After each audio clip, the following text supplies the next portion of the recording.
Bene la lotta all'abusivismo, basta che non sia il contentino di uno Stato che si ridesta da un lungo e colpevole torpore. Così il governatore veneto Luca Zaia sottolinea la necessità di contrastare ogni forma di contraffazione tra gli ambulanti non in regola, come chiesto dal ministro dell'Interno Angelino Alfano.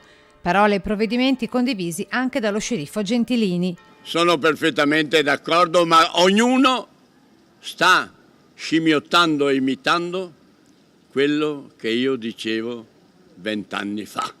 E questa è una grande soddisfazione, ma purtroppo l'Italia è in caduta libera e non c'è paracadute. Dalla lotta all'abusivismo dei VCUMPRA all'emergenza accoglienza profughi, per Gentilini problema umanitario di cui non ci si dovrebbe occupare. Perché qui i personaggi vanno aiutati nei loro territori, ma qui non c'è nessuna speranza di un futuro per loro e quindi vengono qua soltanto a delinquere perché dovranno un giorno mantenersi.